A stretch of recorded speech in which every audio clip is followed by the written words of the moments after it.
yo estoy en las aulas de la Facultad de Humanidades de la Universidad Autónoma de Santo Domingo en República Dominicana y estamos haciendo algunas clases grabadas para poder presentarle a todo el que quiera conocer un poquito de la psicología actual y de la forma en que estamos observando la psicología desde un punto de vista filosófico, científico actual.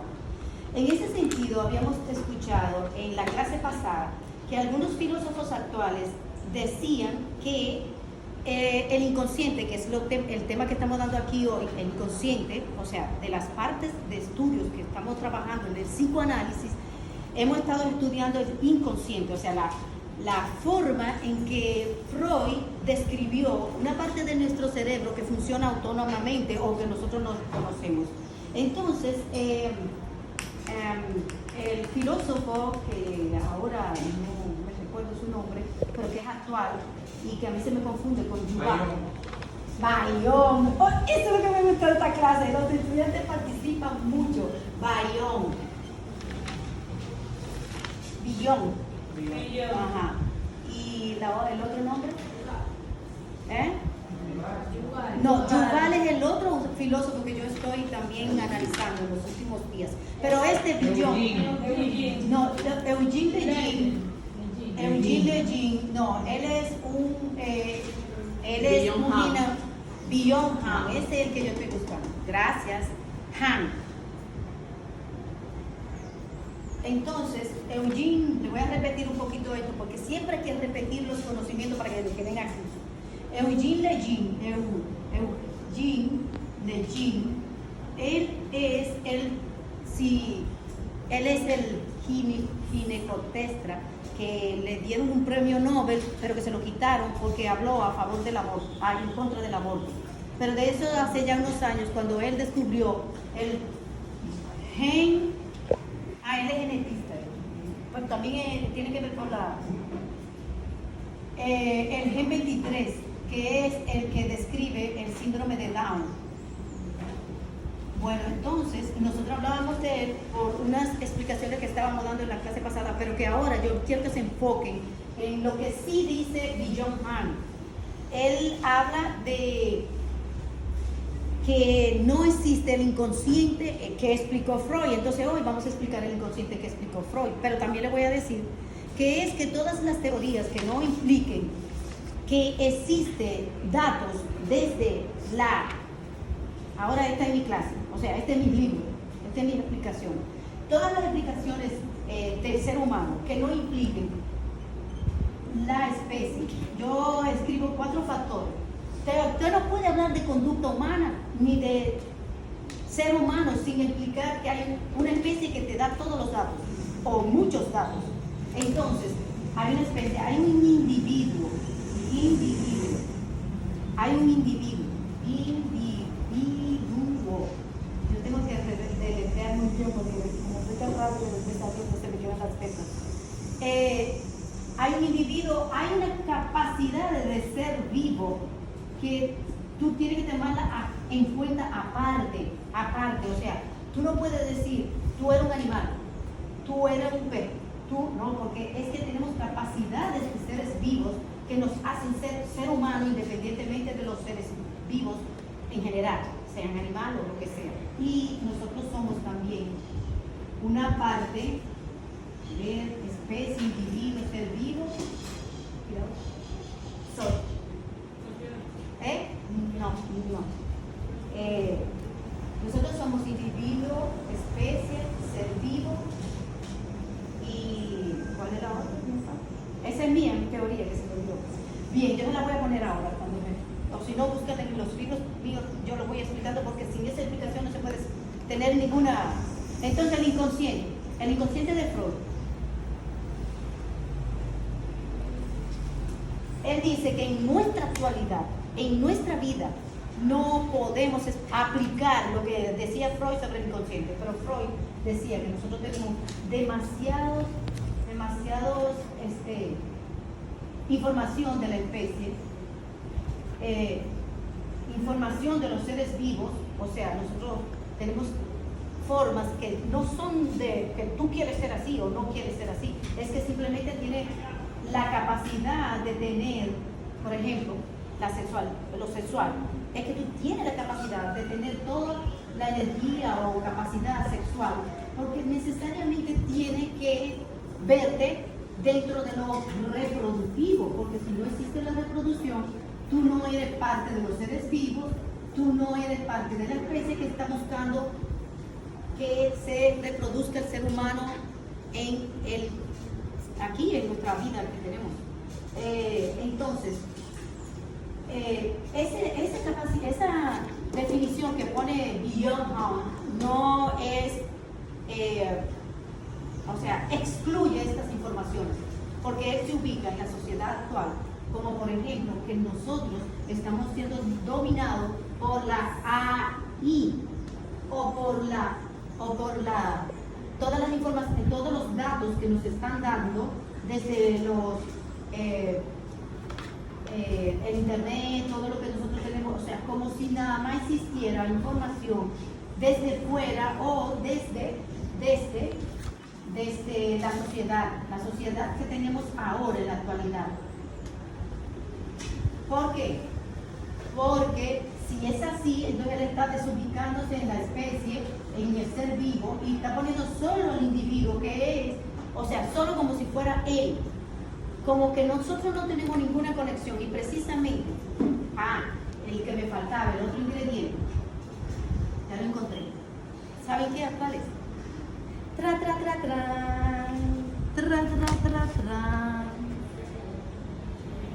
Un cerebro con capacidades diferentes a los del ser vivo, que no tiene nada que ver con el individuo, que sería la parte de Descartes, donde dice que él dice, Descartes dice, somos alma y cuerpo.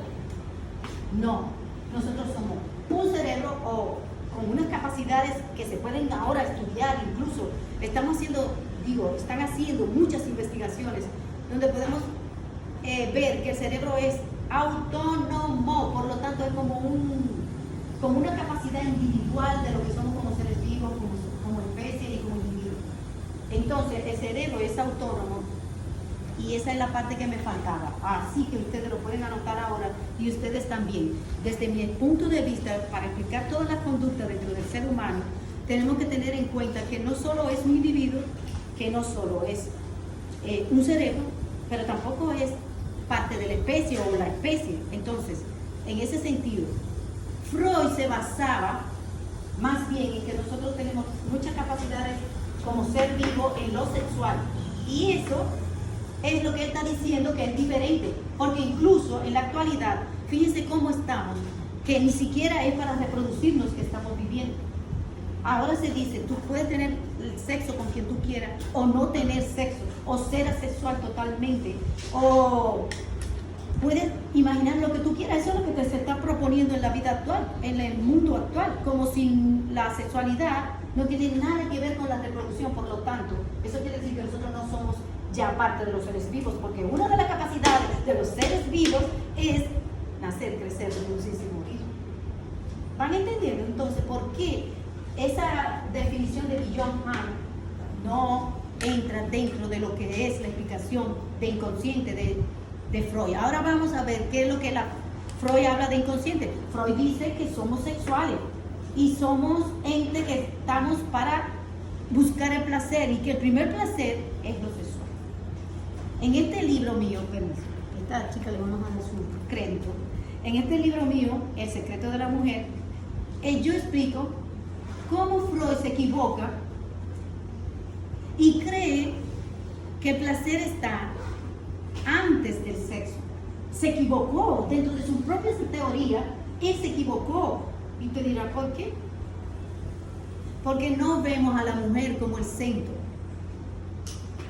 como el punto inicial de la vida del individuo, de un individuo. No estamos hablando de la especie, no estamos hablando de lo que aporta la especie, sino la mujer es la que concentra en su vientre todo lo que puede ser el individuo. Por lo tanto, como él y muchos autores y todos los filósofos, o casi todos los filósofos, no ven el aporte de la mujer dentro de lo que es la reproducción y el pensamiento o el origen del pensamiento, entonces no lo ven. Pero ningún autor, yo espero que ustedes, y esa es la tarea, vayan, busquen donde yo hago un análisis de los datos que Freud aporta a la psicología para decir que el primer contacto de placer de un niño es cuando amamanta. Si es así, entonces él olvida todos los aspectos sexuales. ¿Lo entienden? No lo entienden. Ok. Es que yo puedo decirle que a través de los dibujos, el primer contacto que tiene un individuo con él mismo y con su sociedad, que es papá y mamá en el primer momento, es el aspecto sexual. O sea, cuando usted me dibuja, cuando usted hace un garabato, usted me dice, mi papá me rechazó, mi papá no violó a mi mamá, mi papá no quiso que yo fuera hembra, mi papá fue, o mi mamá, no importa, pero que quiero decir que ya hay información. No es como diría Freud, que es la primera información se da al amamantar. ¿Verdad que es interesante?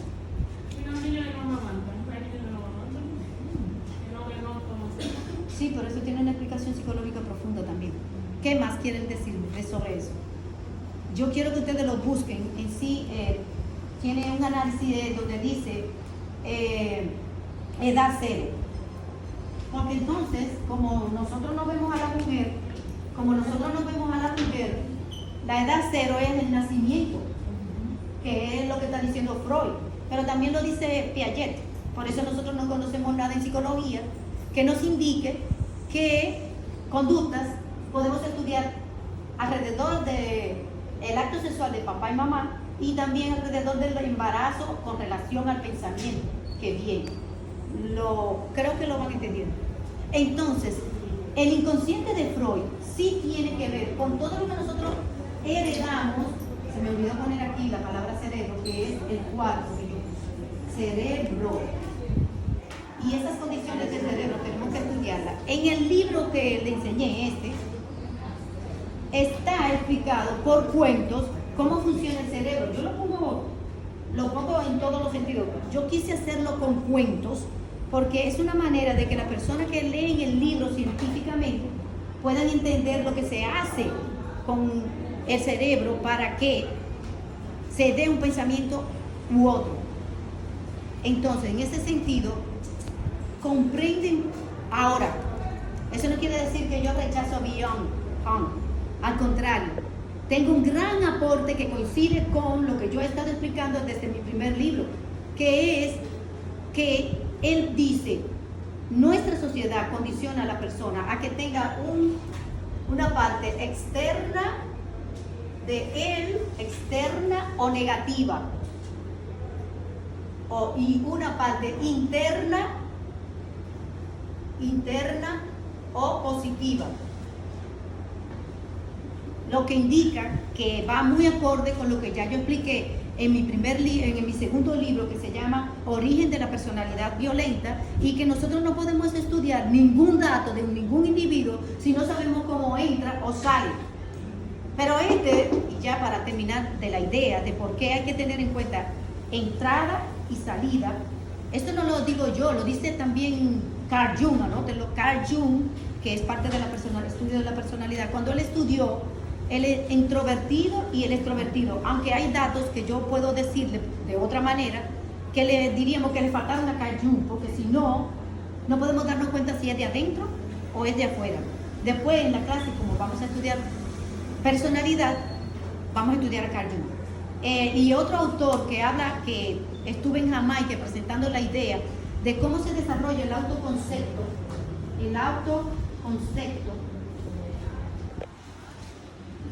a través de los dibujos, cómo se desarrolla el autoconcepto a través de los dibujos, pero aplicado a la teoría de innovación que propone Daniel Leslie.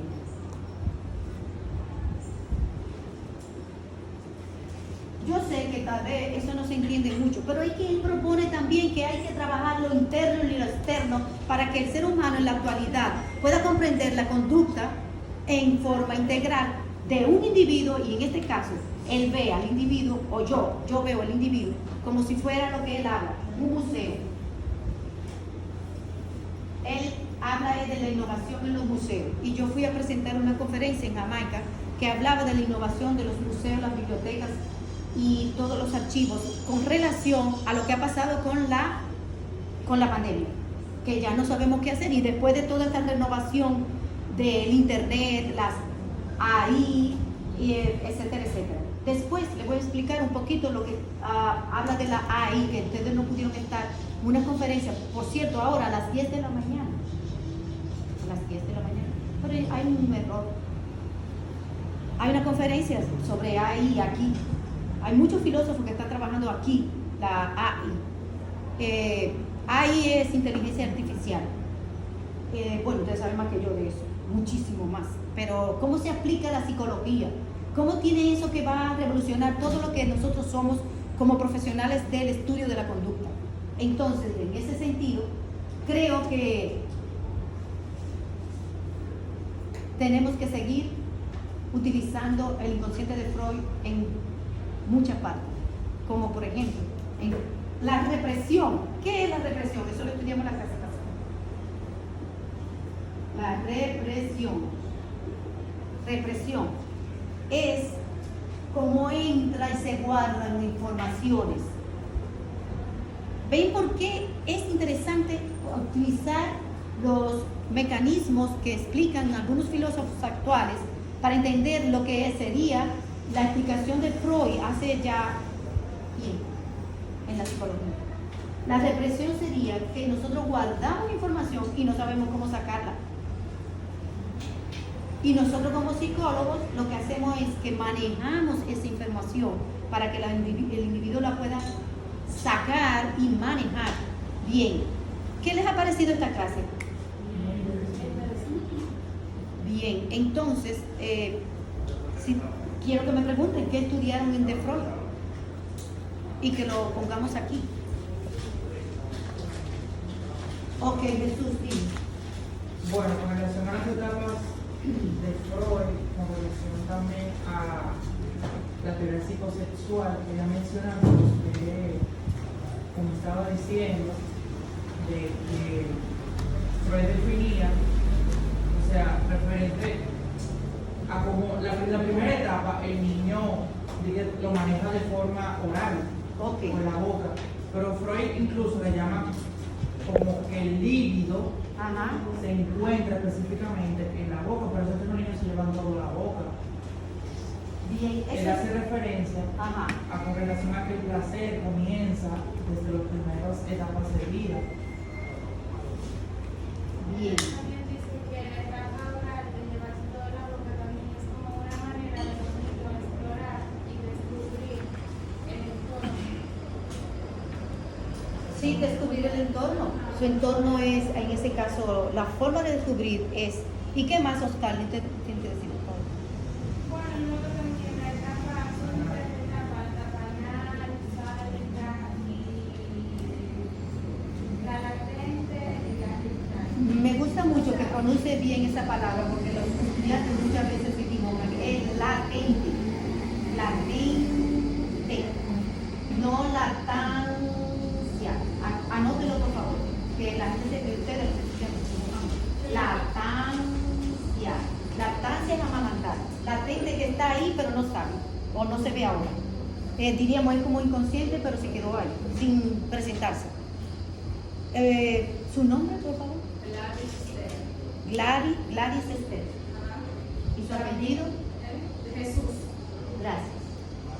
Freud también trata de explicar que el inconsciente que motiva el comportamiento humano, es decir, aquellos conflictos internos que aparecen durante la niñez y le afectan a posteriori a los comportamientos y emociones del individuo en el psicoanálisis de la sexualidad es la base del desarrollo de las personas. Antes de continuar, Clary, quisiera decirle que él mencionó una palabra que es clave para entender el inconsciente de Freud, que es la libido. Libido. ¿Saben lo que es la libido? ¿Quién explica lo que es la libido? Bueno,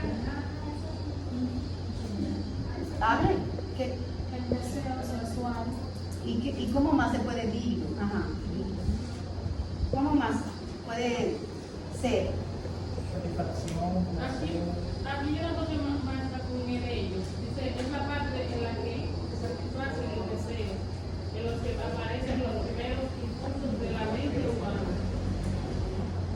Sí, O sea, el principio del placer. se basa en el principio de placer. Recuérdense que lo que estábamos hablando ahorita es que Freud decía como que placer y sexo va muy combinado.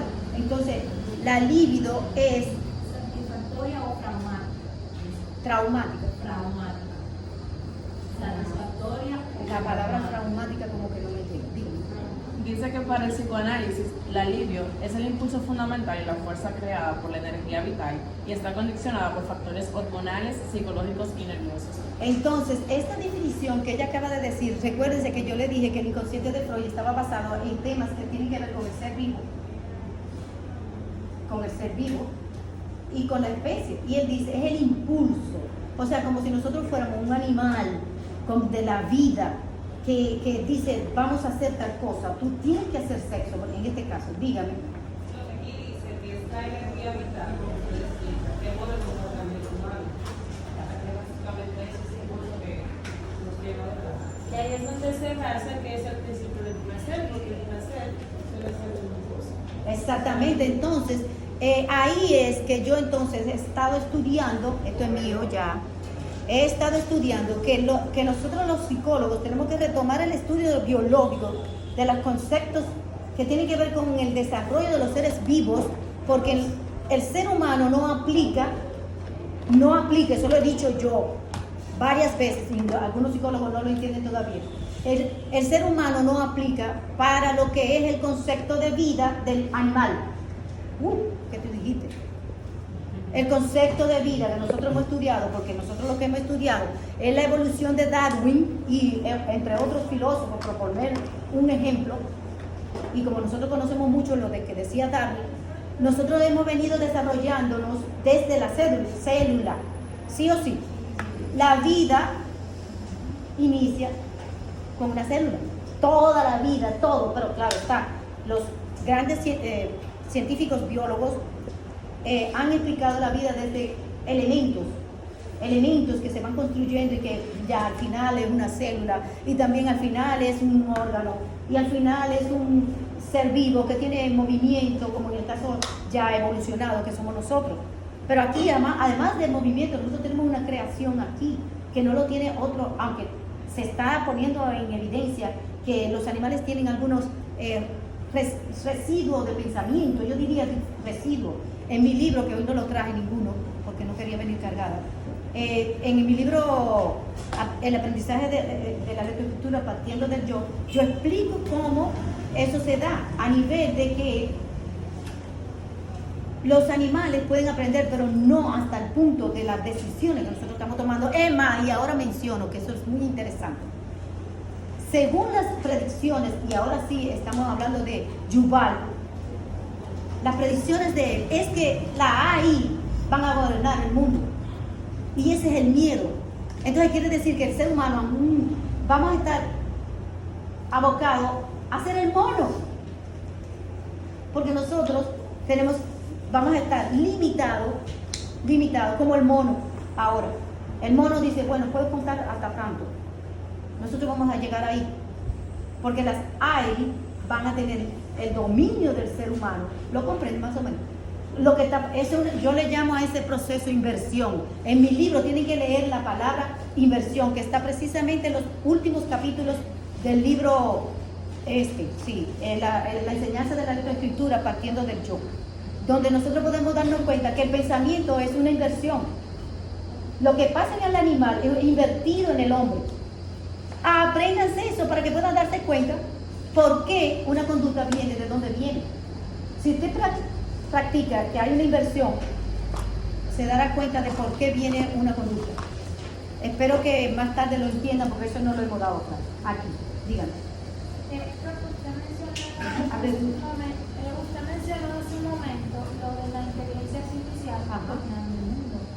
Y yo siento que la película de Terminator, las tres, principalmente la última, donde se habla de la salvación, y la guerra que hay entre el hombre y la máquina, es prácticamente una demostración de lo que se dice ahí, porque fue algo creado por el hombre, pero que se salió de control, o sea, terminó pensando por sí mismo y gobernando él en los nosotros. Entonces creando así una guerra entre Un robot que tiene todo el poder físico, el poder que también elabora, porque ahí es que tenemos el miedo.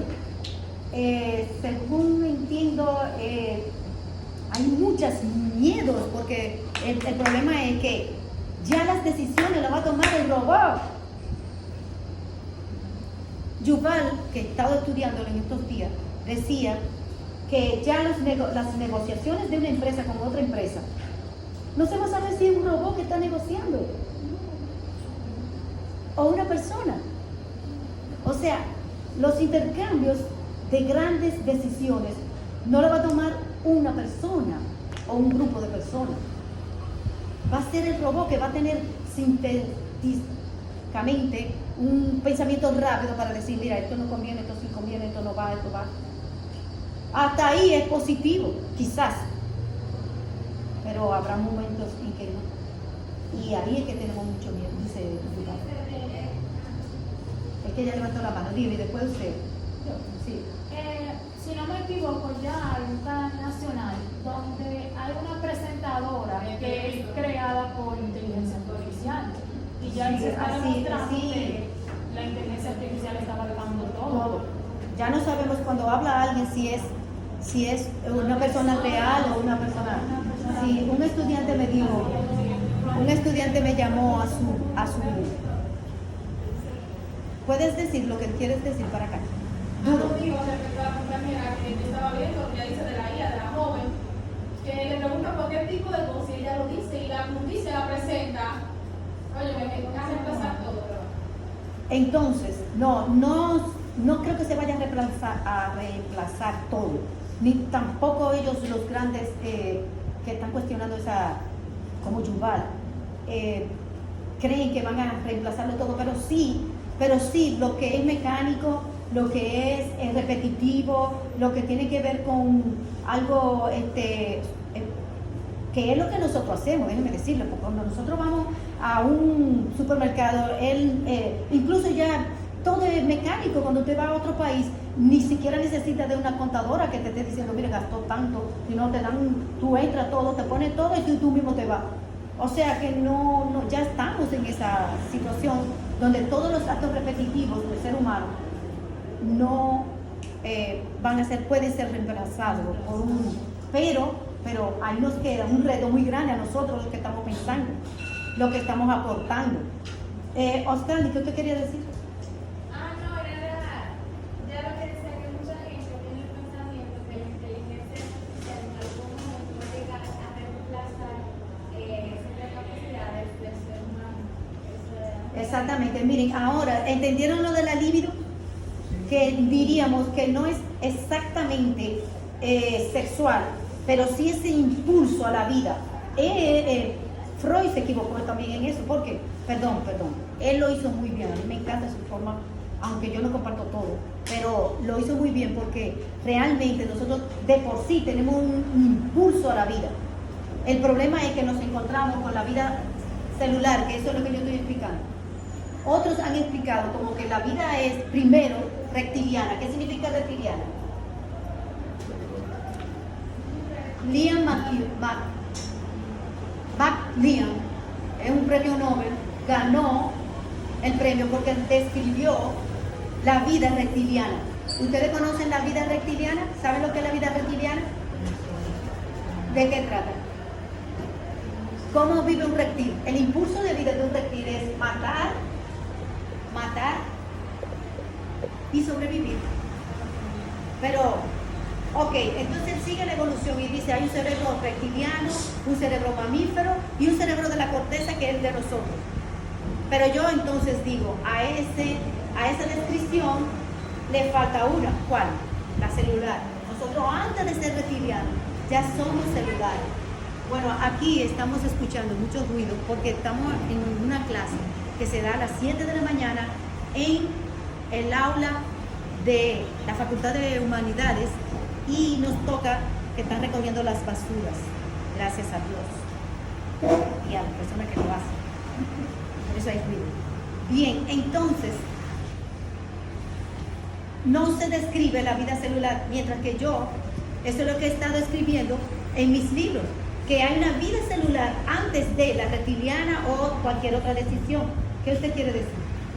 Nada, porque cuando usted mencionó el cerebro reptiliano, yo me acordé que en otra clase de proceso cognitivo, el profesor nos habló un poco del cerebro reptiliano, de cómo las personas actuamos a veces en base a, como en la supervivencia, o sea, con el cerebro animal. Exactamente. Entonces, eso esa descripción fue muy importante para nosotros poder conocer cómo actúa el cerebro de una mujer y de un hombre que mueren por violencia intrafamiliar. ¿Lo entienden? Porque es matar o sobrevivir. Entonces el hombre dice, yo te mato si tú te vas. Eso quiere decir que estamos antes, ese pensamiento es antes de tener la razón y los procesos emocionales. Porque cuando hay emoción, yo siento el dolor del otro. Diríamos, cuando hay empatía, para ponerlo en espacios neurocientíficos. Bien, entonces, entendieron lo de la libido y entendieron que ahora es el impulso de vida, eso es lo que estamos discutiendo. Freud dice, la libido es el impulso de vida. Entonces, hay un autor que junto con el estudio que hice sobre la innovación de Lesmes, encontré que hablaba de que en la vida celular no existe la muerte. Por eso que yo digo que Freud se equivocó. ¿Por qué? Porque él describe como si solo fuera, él dice hay un impulso de vida y hay un impulso de muerte. Ustedes lo saben. Sí, esa es una de las descripciones fundamentales. El eros y el tánatos. Muy bien, Oscar. Entonces quiere decir que si no existe aquí el concepto de muerte, no hay el eros y el tánatos en la primera etapa de la vida, que es la celular dentro del vientre materno. Quiere decir que, como dijimos ahorita, Freud no entra en el estudio todavía de la célula, ni cómo es la célula. Él solo ve al ser humano cuando está, que es al amamantar, o al defecar en este caso, cuando es pupú, o cuando... O sea, ya el ser humano, pero él no sabe de la vida celular. Y entonces ese autor, que luego se lo voy a buscar y se lo voy a presentar también, él dice, en la vida celular no existe el concepto de muerte, porque en la vida celular simplemente se multiplican. Entonces, si no existe aquí el concepto de muerte, todo eso varía nuestra vida psicológica, porque nosotros sí tenemos un concepto de muerte que hace todo lo que nosotros somos para no morir. Todo lo que nosotros hacemos es para no morir. Usted está estudiando aquí, independientemente de que usted quiere ser inteligente, porque si no es inteligente, no va a poder asociarse, no va a poder entrar en la sociedad a trabajar. Conozco a la persona de ayer que estuve hablando con ella y me dijo, profesora, todo lo que usted me enseñó ha sido tan importante que estoy haciendo la pasantía y porque me voy a quedar ahí trabajando como investigadora. Después que yo sé de los dibujos, puedo estudiar perfiles de personas. O sea, que cuando usted está estudiando aquí es para dar un servicio, para sentirse importante, para sentirse con vida, para aportar a los demás, a la vida de los demás. Quiere decir que si no existe aquí el concepto de vida, nosotros tenemos que estudiar eso que pasa ahí. Porque existe un concepto, según Freud, de la muerte y de la vida. La libido es ese impulso a la vida, ese impulso a la preservación, ese impulso, como diríamos, celular. Porque la vida, después que está junta, o sea, después que hay un óvulo y un esperma juntos, ya si no hay ninguna interrupción, hay una vida de por delante. Entonces, hasta aquí estamos claros de muchos temas. Hay algunas personas que no han participado, pero puedes tú ir viéndola para que ahorita yo la ponga aquí. para no interrumpir la grabación. Pero ahora sí necesito pasar a un tema que tiene que ver con el inconsciente, que para mí, atiendan aquí, bien. Desde mi punto de vista, Freud siempre todo lo que habló era inconsciente. O sea, ¿por qué? Porque en la clase pasada nosotros hicimos un ejercicio. ¿Alguien me puede decir el ejercicio que hicimos? De la personalidad de Freud. De la estructura de la personalidad de Freud. Y él decía, ¿cuáles son los temas que él pone? Él pone el restaurante, pone el closet, y el No, ese es el ejercicio. El ejercicio no tiene que ver con la estructura de la personalidad. Es el ejercicio. Perdón, sí tiene que ver con el contexto, pero no la descripción. El yo. El yo. Ahora, para que yo pueda ir haciendo rápidamente esto, porque no me gusta grabar, tú sabes, que se aburran las personas que están viendo. Van a decir su nombre y me van a describir qué Freud decía sobre qué era super yo. Rápidamente, super yo y el y o ello. A ver, usted que ya participó para ponerle su nombre. ¿Cuál le digo de los Repite. El ello se refiere a la parte más profunda, primitiva, desorganizada y nada. Tienen que escuchar bien porque ahora vamos a hacer un ejercicio y tienen que hacerlo rápido. Ok. El ello Se refiere a la parte más profunda, primitiva, desorganizada y nata de la personalidad. El ello se presenta de forma pura en nuestro inconsciente y está presente desde el nacimiento. Bueno, innato es que está al nacer. Y dijiste profunda, innata, desorganizada, primitiva. Y también creo que se te olvidó, o lo dijiste, no sé, pero todo es para buscar el placer. Hay un tema que después vamos a trabajar, que es el principio de placer de Freud, porque sin eso no van a entender nada de la conducta del ser humano. Entonces me dijo su nombre. ¿Su nombre? Vidalis. Ajá, ¿y su apellido? Sánchez Sánchez. Sánchez. ¿Y usted? Ajá. Yo, Casti González, y voy a hablar del super yo. Dice, super yo nace de las exigencias culturales que pasan por el sujeto desde su más interna infancia. Sentimientos como de culpa o satisfacción moral son generados en el super yo. Excelente. Entonces, todo lo moral tiene que ver, todo lo que son reglas, todo lo que nos limita, todo lo que no tiene un punto diferente a nuestro deseo, esto tiene que ver con la moral, tiene que ver con la cultura, la religión, la educación. A ver, usted. El yo tiene como fin cumplir de manera realista los deseos y demandas del ello y a la vez conciliándose con las exigencias del super yo. Todas las acciones ejecutadas son analizadas por el yo. Eso básicamente como el producto final entre el super yo y el ello.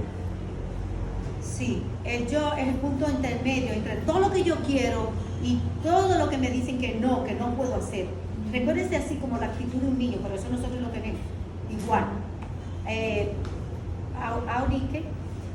Edward, apellido. Agramonte. Agramonte. Gracias.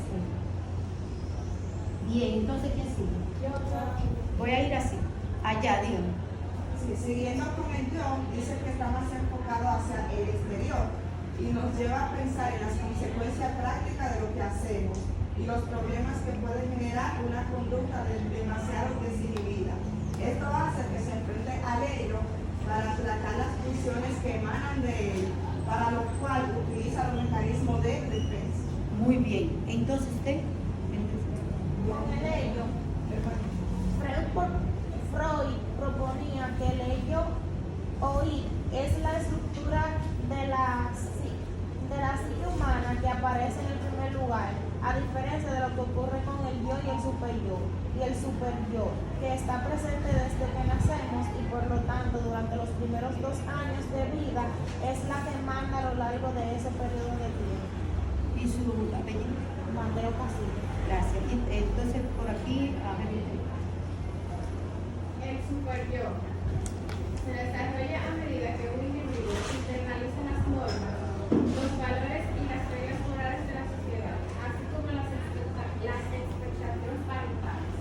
bien. Entonces las expectativas parentales, todo lo que... De hecho, eso es lo que yo les quiero explicar. Hace años yo estudié un estudio que se llamaba análisis transaccional de la conducta. Entonces, es como la aplicación de lo que dice Freud para la forma práctica. Todo lo que es el super yo. Ahora vamos a parar un poco la parte de espacio porque quiero que terminemos la grabación por el hecho de que vamos a terminar la grabación para seguir la clase. El super yo está descrito como si fuera el papá. Como si fuera el papá, el que manda, el que dirige, el que dice, etcétera, etcétera. De hecho, en el libro mío que se llama Origen de la Violencia Familiar, atiendan bien, por favor, que hoy no ando con modelos, no sé si ustedes tienen. Ese libro, yo hago un estudio donde eso que dice Freud ya está, diríamos, cuestionado por todos los lados, porque recuerden que en el tiempo de Freud era totalmente, diríamos, patriarcal, machista, total, todavía lo son, pero no en esa forma que era en la descripción que dice Freud, o que vive Freud la sociedad. Entonces, él describe al papá como fuente de todo lo que manda, dirige, controla, tiene el cuidado, la forma de controlar la conducta para que el individuo se preserve. Y el yo sería la parte adulta, según esta teoría que le estoy hablando, del análisis transaccional de la conducta, sería la parte adulta donde nosotros podemos decir, espérate, está bien que yo no me como un tarro de helado, como explicaba Yuval ayer, que lo estaba escuchando, que nosotros comemos tanto, porque antes, en la antigüedad, el ser humano no encontraba alimento, entonces tenía que comer donde encontraba, tenía que comer todo. No comparto todas esas ideas, porque actualmente hay otras variables en la sociedad que hacen que uno sea el glotón, el que come mucho, el que tiene los problemas de... Pero bien, entonces el yo te pone un límite y te dice, espérate, yo puedo comer dulce, pero no puedo comer una barra, un tarro de dulce, o no puedo comer... Entonces, el yo o el adulto es el que te media y te dice, bueno, yo quiero comer un tarro de helado, pero no puedo. O yo puedo contarme con tal y tal persona, pero no puedo. El yo te dice, oye, estás haciendo algo que no puedes ahora, o no es, no sé, no funciona para tu control de la conducta. Entonces, el ir es el placer, todo lo que yo hago por gusto, placer, por deseos, son mis deseos, los sueños están aquí, el sexo, la sexualidad, o sea, todo lo que tiene que ver con placer, todo lo que tiene que ver con que yo me satisfaga en todo lo que yo quiero hacer.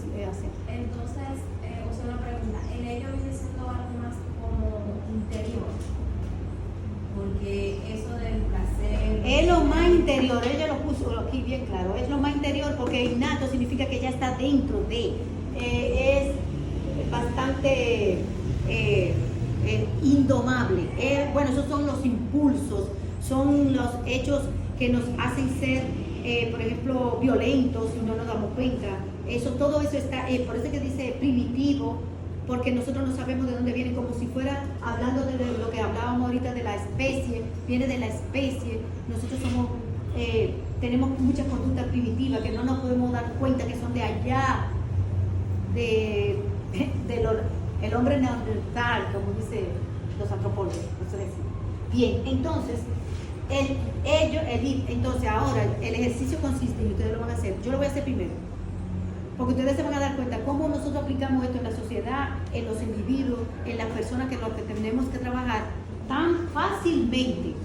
Ahora, supóngase que este es su hoja, esta es su hoja de su materia, de su clase. Entonces, si yo voy a poner qué cantidad de id yo tengo, atiendan bien, qué es lo que gobierna mi vida, ¿es el super yo? ¿Es el id? ¿O es el yo? Entonces, si yo lo voy a poner, y supóngase que esta sea su hoja, ¿verdad? Usted tiene ahí, yo quiero que lo hagan y atiendan bien, pero no copien todavía, yo estoy haciendo el mío.